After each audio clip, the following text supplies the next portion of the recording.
வணக்கம். இன்னைக்கு ஒரு சுவாரஸ்யமான பதிவுங்க. அதாவது சலீம் அனார்கலி, ஷாஜகான், மும்தாஜ் இந்த ரெண்டு பேரும் உலக புகழ்பெற்ற காதலர்கள். இந்த ரெண்டு ஜோடியில எது சிறந்த ஜோடி, அதுக்கு ஒன்று வரலாற்று தரவுகள், சுவையான தரவுகள் தான். வீடியோ ஸ்கிப் பண்ணா முழுசா பார்த்தீங்கன்னா உங்களுக்கு ஒரு உண்மையிலே என்டர்டைன்மெண்ட் உண்டு. என்ன சொல்றேன்னா, வரலாற்று பூர்வமாக தான் சொல்றேன். எதுவுமே மிகைப்படுத்த எனக்கு பிடிச்சது பிடிக்கலன்னு சொல்ல. முதல்ல சலீம் அனார்கலி யாருன்னு சொல்லிடுறோம். சலீம் அனார்கலின்னா வேற யாரும் இல்லை, ஜஹாங்கீரும் ஒரு அனார்கலின்ற புகழ்பெற்ற ஒரு காதலி. எல்லாருக்கும் இலக்கிய சினிமா பார்க்குறவங்களுக்குமே தெரியும். சலீம் அனார்கலி, லைலா மஜ்னு வரிசை உங்களுக்கு எல்லாருக்கும் தெரியும். அதில் சலீம் அனார்கலின்றது ஜஹாங்கீரும் அந்த அனார்கலின்ற ஒரு ஜோடி தான். இவங்க அக்பருக்கு இந்த இதில் வில்லனா வர்றார். எப்படின்னா, அக்பருக்கு அரசவைக்கு சாதாரண பெண்ணு வரது பிடிக்கலன்றதுனாலையும், சலீம் காதலை ஏத்துக்காத சொல்றதுனாலையும் அந்த பெண்ணை உயிரோட புதைச்சிட்டாங்க அப்படின்னு சொல்றாங்க. ஆனா இது எதுக்குமே ஆதாரம் கிடையாது. ஆனா அந்த கதைகள் இன்னும் புகழ்பெற்றது. ரொம்ப அந்த கதையெல்லாம் வந்திருக்கு, ஹிந்தி படத்துலாம் வந்திருக்கு. சலீம் அனார்கலின்றது ஒரு புகழ்பெற்ற காதல் கதை, ரோமியோ ஜூலியட் வரிசையில் வரக்கூடியது. ஆனா எதுக்குமே ஆதாரம் இல்லை. அதுக்கு முழு காரணம் ஜஹாங்கீர் தான். ஜஹாங்கீர் பட்டத்துக்கு வந்த அக்பருடைய மகன் தான் சலீம், அவர் ஒரிஜினல் பேர்.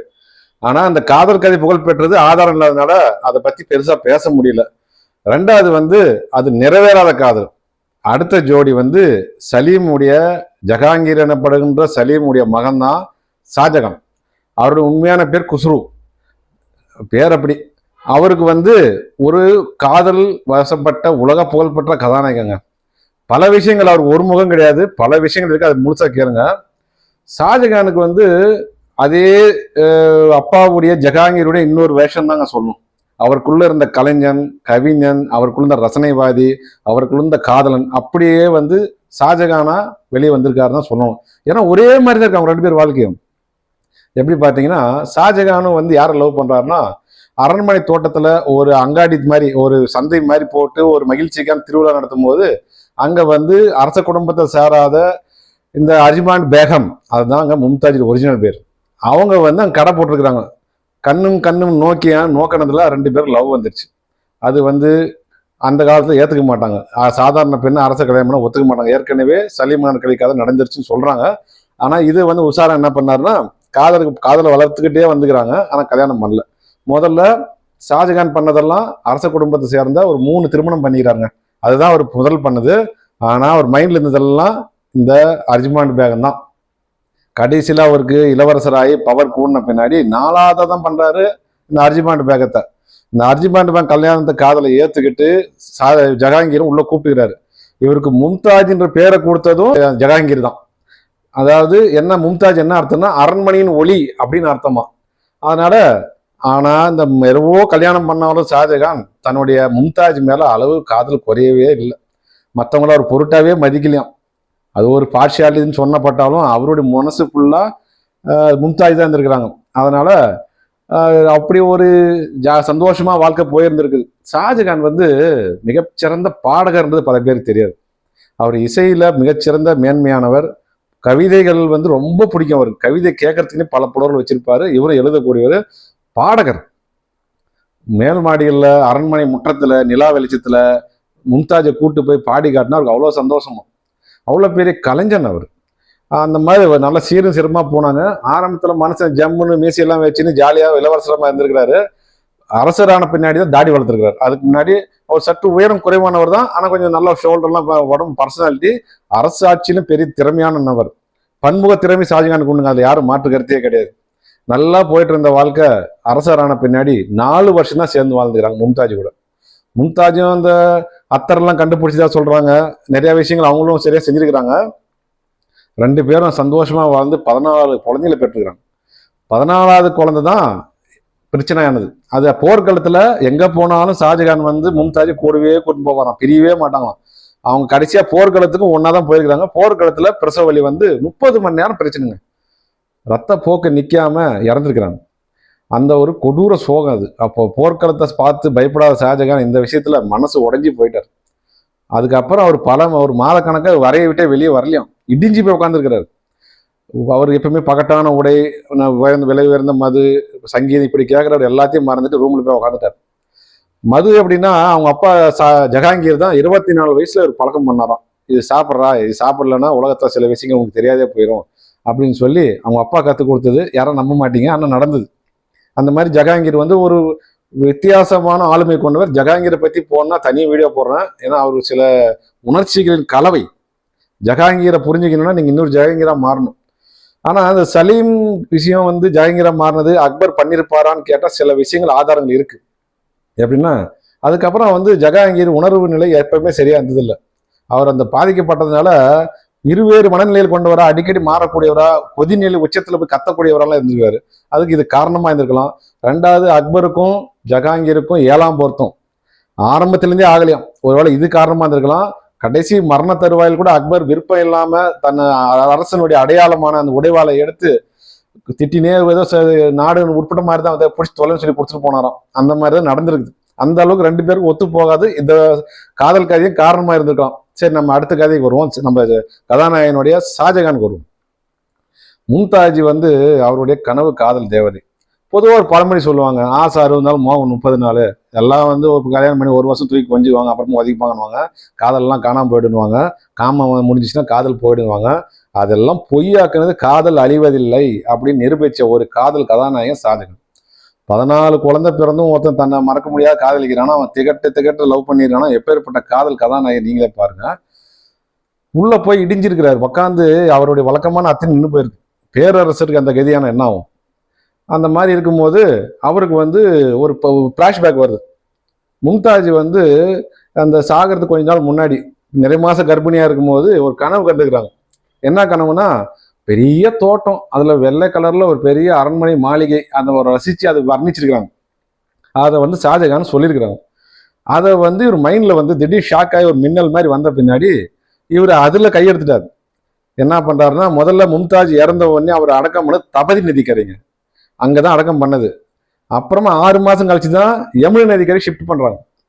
யமுனை நதி வந்து யமுனை நதிக்கரையோட பாட்டுலாம் வருது இல்லையா, அந்த பாட்டு தான் யமுனை ஆற்றிலே ஈரக்காற்றிலேன்றது தாஜ்மஹால் மூலையில் தான் இருக்கு.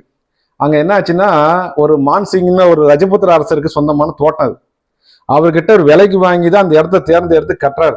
ஏன்னா அந்த இடத்த கேட்கறாருன்னா, யமுனை நதி வந்து செப்டம்பர் ஜூன் மாசத்துல வெள்ளப்பெருக்கு அதிகமா இருக்கும். அந்த நேரத்தை தாஜ்மஹால் பாய்ச்சிடக்கூடாதுன்னு கரெக்டான இடத்துல லொக்கேட் பண்ணிருக்காங்க. அது இல்லை அவங்க திறமை. அது இன்னொருத்தர் சொந்தமான இடம், ஒரு இந்து அரசருக்கு. அவர்கிட்ட விலைக்கு வாங்கி தான் கட்டியிருக்கிறாரு. அதனால இந்து கோயில், சிவன் கோயில் இருந்து இடிச்சு கட்டினதுலாம் சுத்த கட்டுக்கதை. இது வந்து சரித்திர பதிவு இருக்கு. ஏன்னா இவருடைய வரலாறுல வந்து கட்டுக்கதை கிடையாது. எப்படின்னா, த சாகல் ஆஃப் கிரேட் மொகல்ஸ்னு வந்து ஆபிரகாம் ரலின்னு ஒரு புத்தகம் இருக்கு, எழுதியிருக்கிறாரு. ரெண்டாவது வந்து பிரிஸ்டன் ஒரு புத்தகம் எழுதிக்கிறார், டயானா இவங்களோட ஒரு புத்தகம்.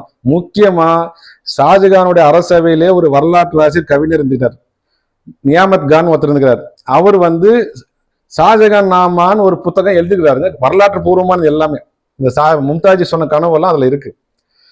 அவர் என்ன பண்ணிடுறாருன்னா, அந்த இடத்த விலைக்கு வாங்கி 42 ஏக்கர் அருமையான ஒரு தோட்டத்தை அமைக்கிறார். ஏன் அங்க அமைக்கிறாரு?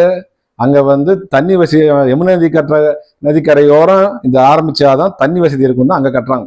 அங்க கட்டி ஏற்கனவே பதேபி சிக்ரி அக்பர் பண்ணதெல்லாம் இதனால தோத்தது, இது பாடமா எடுத்துக்கிட்டு யமுனை நதிக்காரன் தோட்டத்தை அமைச்சு நடுவில் தன் கனவு கோட்டையான தாஜ்மஹால் கட்டுறாரு. 940 அடி 60 அடி நீளம், ஒரு 360 அடி அகலம், மேடையும் அவ்வளோ டாப். அப்புறம் ரொம்ப பேருக்கு வந்து ஒரு சந்தேகம் இருக்கும், ஷாஜகானா கட்டினாரு, கட்டினவன் பேர்லாம் மறந்துட்டாங்க, அவர் யார் கட்டினான்னு கேட்பாங்க. அது ஒரு தகவல் சொல்லிடுறேன். தாஜ்மஹாலை கட்டினது வந்து மீர் அப்துல் கரீம், அவர் தாங்க அதனுடைய இன்ஜினியர், மேஸ்திரி எல்லாம்.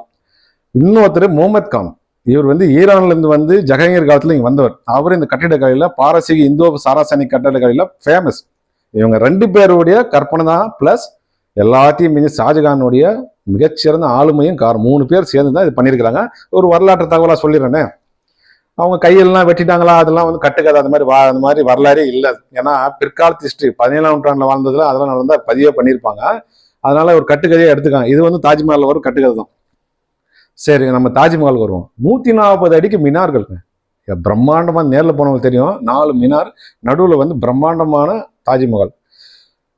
அது பளிங்கு கல்லாம் மக்னாரான்னு ஒரு 200 கிலோமீட்டர் பக்கமே இருக்குதுங்க, ஆக்ரா பக்கம். இன்னைக்கும் ஃபேமஸ். அங்கேருந்து பளிங்குக்கள்லாம் கொண்டு வந்து இங்கே கட்டியிருக்கிறாங்க. அந்த காலத்தில் 40 எருதுகள் பூட்டி இழுத்துட்டு வந்துக்கிறாங்க. அந்த அளவுக்கு 22 வருஷம் 1630 இவங்க 31ல மும்தாஜ் இறக்குறாங்க, 32ல கட்ட ஆரம்பிக்கிறாங்க தாஜ்மஹால். 22 வருஷம் கட்டியிருக்கிறாங்க. 22 வருஷம் கணக்கு பண்ணுங்க. ஆயிரக்கணக்கான தொழிலாளர்களை போட்டு 22 வருஷம் கட்டியிருக்காங்க. பிரம்மா 42 ஏக்கரால பயங்கரமான இப்போ என்ன சொல்றது, அது தோட்டங்கள், மலர் கண்காட்சிகள் நடுவில், மலர் தோட்டங்கள் நடுவில் தாஜ்மஹால். அந்த பிரம்மாண்டமும் அழகும் ஒரு, நான் முன்னே சொன்ன அது நிறைவேறாத காதல் இல்லை, தன் மனைவிக்கு காதல் கட்டிடம், ஒரு நினைவு சின்னம், ஒரு கல்லறை இல்லது, நினைவு சின்னம்னே வச்சுக்கோங்க. உலகம் ஃபுல்லா ஆர்டர் கொடுத்து நவரத்னங்கள் வாங்கியிருக்கிறாருங்க. இது இந்தியா, சீனா, திபேத்து, இலங்கை, இவர் எகிப்திலிருந்து அத்தனை நவரத்னங்களும் சஃபைரை விட்டுட்டு, அது மட்டும் ஏதோ அசுபமா இருந்தால் கருதிருக்கிறாங்க, அது சேர்த்தல. மீது எல்லாமே நவரத்னம் வந்து அங்கேயே வந்திருக்கு. தாஜ்மஹால் முழுக்க கட்டியிருக்கிறாரு, வச்சிருக்கிறாரு, அங்கங்க வச்சிருக்கிறாங்க. இந்த 18ஆம் நூற்றாண்டு ஆரம்பத்தில் எல்லாம் கொள்ளடிச்சுன்னு போயிட்டாங்க. முக்கியமா கோகினூர் வைரம் இந்த மும்தாஜுடைய அந்த சமாதியாரம் தான் வச்சிருந்துக்கிறாரு. அப்படி ஒரு டெக்கரேட் அப்ப பார்த்து கொடுத்து வச்சவங்க வேற. இப்ப நாம பார்க்கறது எலும்புக்கூடு மாதிரி பாதி தாங்க. அவருடைய காலத்துல மலர் தோட்டங்களும் அந்த நவரத்தினங்களும் பளிங்கு கற்களும் அந்த அமைப்பும் கோகினூர் வைரத்தையும் பார்க்க நமக்கு கொடுத்து வைக்கலாம்.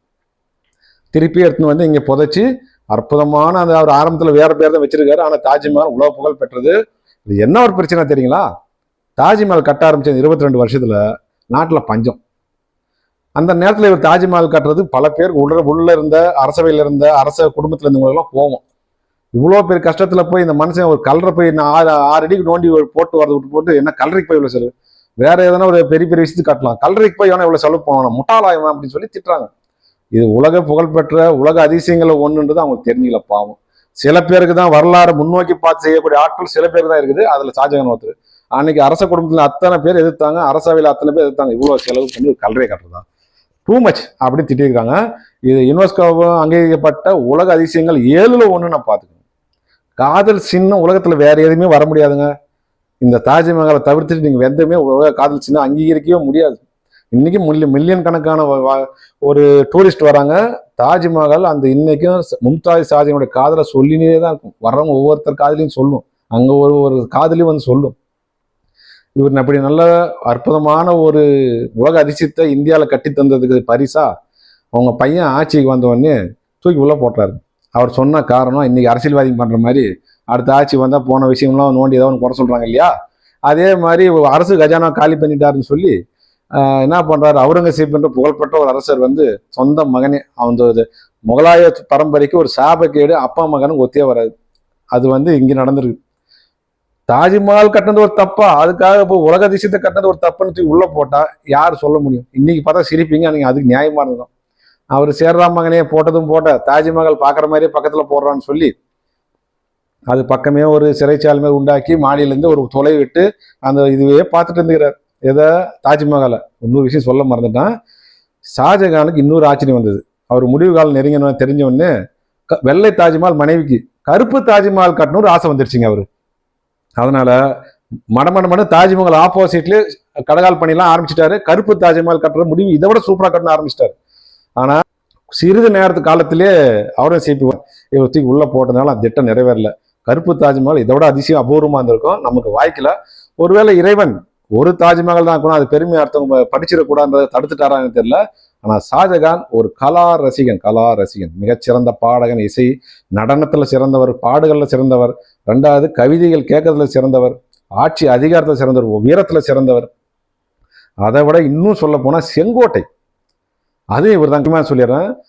தாஜ்மஹால் கட்டின செலவு எவ்வளவு நினைக்கிறீங்களா? அந்த காலத்துல 4 கோடியாம். அதே குறைஞ்ச மதிப்பான். அப்ப கணக்கு போட்டுக்கோங்க, இப்ப கட்டினா எவ்வளவு ஆகும்? 4 கோடி. ஊழியர்களுக்கு செலவு மட்டுமே 50 லட்சமா. செங்கோட்டை இன்னைக்கெல்லாம் கனவு காணாதீங்க. இப்ப கூட வெடிகுண்டெல்லாம் வச்சாங்களே, அந்த செங்கோட்டை தான் அவர் கட்டினதுதான். அவர் வந்து மிகச்சிறந்த ஒரு அரசவைனா இன்னைக்கு செங்கோட்டை அந்த மயிலாசனம் அடிச்சுன்னு போயிட்டாங்க, கோகினூர்லாம் போயிடுச்சு.